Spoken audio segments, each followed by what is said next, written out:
Abu all over again.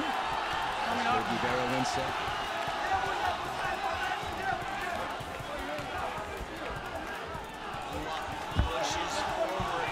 You hear the crowd getting behind their man as we're getting started in the third round. Knee to the head from Vitaly Bigdash, and Aung does not want to be caught by one of those.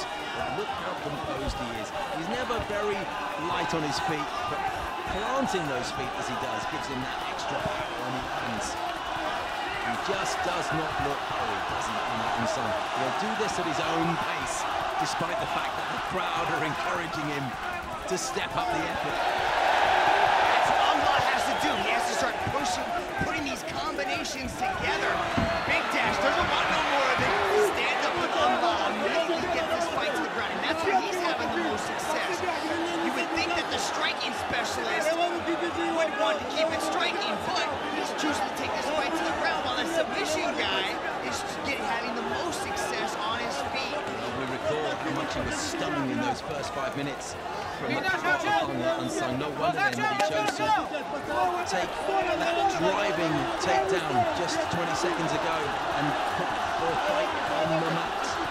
You can see Aung has the overhook there, and that's preventing Bigdash from partial away, but a nice pull away from the cage to swivel Aung's hips back down onto the mat. So Aung's not able to use the cage to walk back up. From sitting up to lying down, that's the position that Aung finds himself in now, and he becomes increasingly exposed to those forearms on the face. We know he's got strength, and he puts himself back into, or tries to get back into that sitting position up against the cage wall, but Bigdash is strong. But he's doing the wristy. He immediately takes that wrist away. Oh my! Almost with the sweep. Back and forth. But this is what happened last time, Steve. In the third, fourth, and fifth round, it was Bigdash all over Aung. He's tremendously well conditioned, the Russian. He physically towers over his opponents, utilizing that strength and conditioning to really start to gain the edge in a lot of these later rounds. As you can see from Bigdash's back, Aung San's forearms and the canvas, how much perspiration is now playing a part. Difficult to get a purchase on those bodies as you try and manipulate them into a position where you might try to take advantage. Slippery little suckers, these two now. Immediate again. Shimada, get these guys back up. He's got to get these guys time to play on the left hand from Aung. It was a straight left, and it sent perspiration flying from the head of Bigdash, who goes for the double leg and succeeds. Nice double leg takedown, and that's where the champion's having a lot of success. He's got to be careful of that butterfly sweep coming from the challenger. Those hips are just so heavy. He's got so much pressure in the top position. Immediately goes after the wrist. Aung is able to work his way back up to his feet. And listen to what the crowd think of that tremendous leg strength. But will he get taken down again? He does, and these are point-scoring moves if he can work from position. Champion again with the Bigdash, action! Back to finish! He's got to get active, though, otherwise Yudi's going to pop these guys back up to their feet again. And I think that's what Aung wants. 70 seconds left in round 3. We are past the halfway mark of this contest. You can see the challenger, Aung grabbing the head, keeping Bigdash close to him. And Yuji might stand these guys up again real soon. Bigdash has to be more active with the And there's a lot of blood, Mitch, on Aung San's forehead. It looks to be either up in the hairline or to the left of his left eyebrow. Hips are just floating around as Aung is trying to leverage those hips and possibly sweep or create a scramble. Aung is doing the right thing. And the crowd get into it again. 30 seconds left. Final half minute of this third round. Bigdash has got to be active. Yuji's going to stand these guys up about 20 seconds left to go in the third, and we're almost in the championship rounds. I'm sure Bigdash has seen that cut, and I'm sure he'll be looking to use his forearm as he has done so effectively in the past, and indeed earlier on in this contest. Aung San draws him in close to remove that leverage, take away the advantage. third round was a turning point in their first fight. Have we seen a similar turning point just now? Look here, that's the story of this round, was that top pressure from the champion. A near sweep by Aung, but Bigdash was able to stay on top. He needs to be a little bit more active when he does get on top. There's just a brute strength takedown by the champion. But we're not concerned with the first fight anymore. They start from scratch. Who's got the edge now? It was a good third round for Vitaly Bigdash. And Aung and Sung may need to step up the pace. Easier said than done as the fatigue starts to set in. Big overhand right. Heavy blow. Aung cannot allow Bigdash to show up against the cage and get that takedown, because he's going to want to get this fight back to the ground, dominate the top position. Aung's got to strike and move, get on his bicycle, keep movement around, and not circle that strength side of Bigdash. Nice head kick there. 118 countries around the world tuning into this one. And if you're not familiar with our rule set, let me just let you know that the judges will score this fight in its entirety. So we're not going round by round. These fighters will be very aware, therefore, of how close this one is.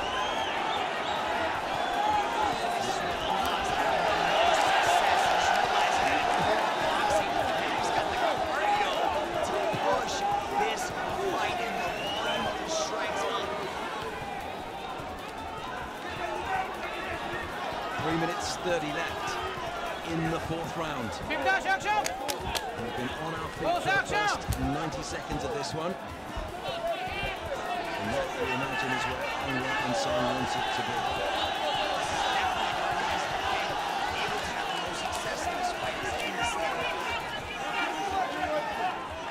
Nice high guard from the Burmese Python. Spraying off those straight punches as Bigdash throws them in.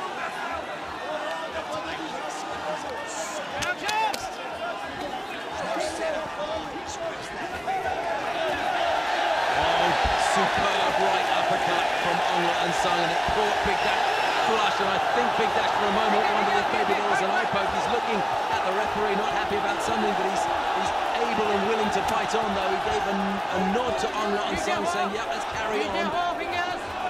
Certainly it was a heavy blow that shook Bigdash's head backwards. Again, the perspiration went flying off, a left hand to the head, as the Burmese Python goes head hunting, and successfully so in the last 30 seconds. Let's see him follow up, because as he's throwing these strikes and these combinations, Bigdash is kind of body shot. He may be able to find a weakness in the armor of Bigdash. Like he did in the first round, he put together multiple strikes in that punch combination and sent him to the glass. 2 minutes left in the fourth, Mitch. And Aung and Sung. More action! Otherwise, yellow card, okay? Yuki Shimada warning Vitaly Bigdash. I'm not quite sure what that was about. Action. Oh, okay. Yuji action Shimada wants just that. Okay. He wants these guys to put on the fight that we saw in the first. And he replies with a nice crisp little right hand to Aung and Sung's jaw. And they clash heads as they come together. No damage though. 1.5 minutes left of this fourth round.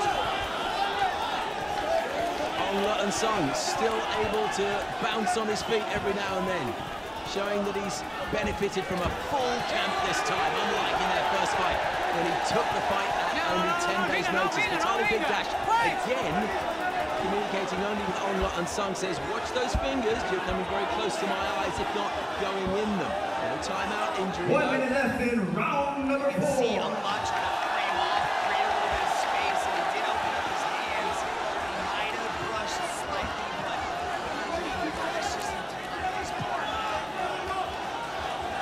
Usually, again, consistent pushes forward. No takedown attempt from the champion this round. Mitch, a little over 5 minutes left of this contest. What does Aung and Sung need to do to capture the judge's eye? He's got to put these punches together in bunches, multiple combinations. Now he's only 2-punch combos. If he puts them together, Bigdash covers up and creates a lot of openings for him. You can see fatigue is starting to set in.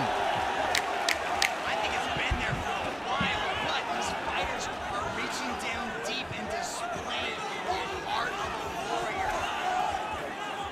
Okay, break. The heart of the competitiveness. Fifth and final round. Vitaly Bigdash, the champion. To the left and now rear, right of your screen. In the foreground, Aung See, it's that combination of those multiple strikes. Aung having the most success. Finger, finger, finger.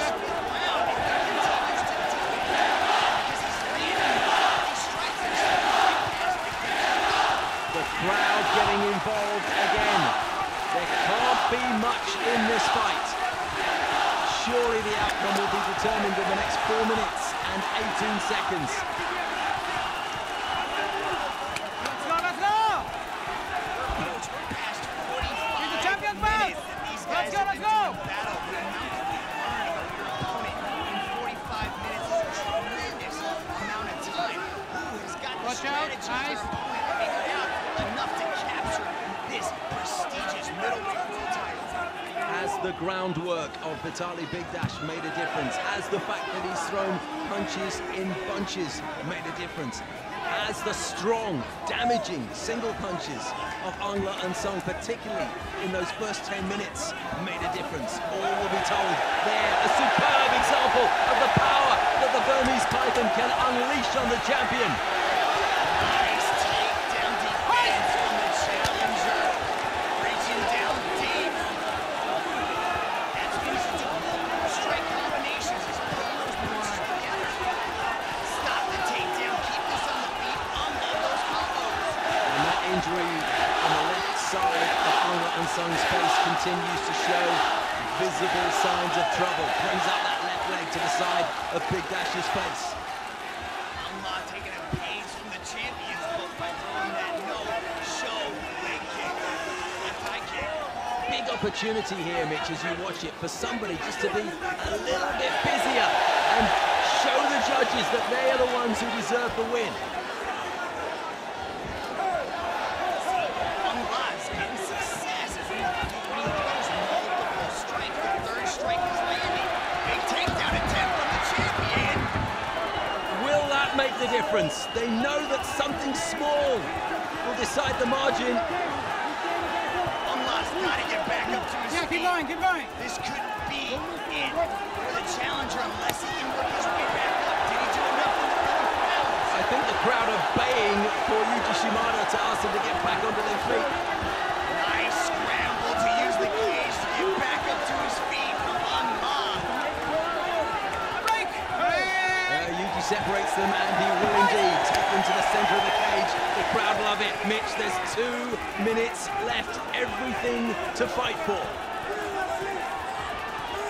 What does Bigdash have left in the tank?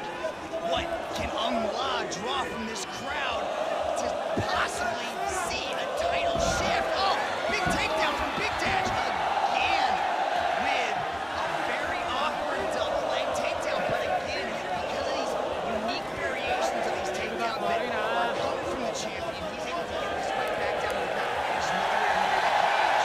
So Aung's going to have to create a scramble, have to create some movement, or tie up Bigdash like he's doing and hope Yuji pops him back up. 80 seconds left. It's going to be difficult without Yuji's help for Aung to get back on his feet and show us what he can do. Improvise position, boss. Boss. Improvise position. Dash is staying active enough. Meanwhile, Body head, 1 body head, minute body left in the head. fifth and final round. 1 minute to go in the World Championship tilt. Keep going, keep going. Vitaly Bigdash, unbeaten at 9-0. This his second defense of the world title he won in a thrilling contest against Igor Spirit. Here in a contest just as thrilling, and with the added noise of the fans here that are right behind the challenger. But has he done enough? in the final 30 seconds of this contest with his back to the canvas. Aung's active from the back. He's trying to move. He's trying to create space, but the champion has given him no room to breathe. Consistently, body head combinations, staying active enough so that Yuji is forced to let him stay in the position. Final seconds of this contest, and this one will go to the judges.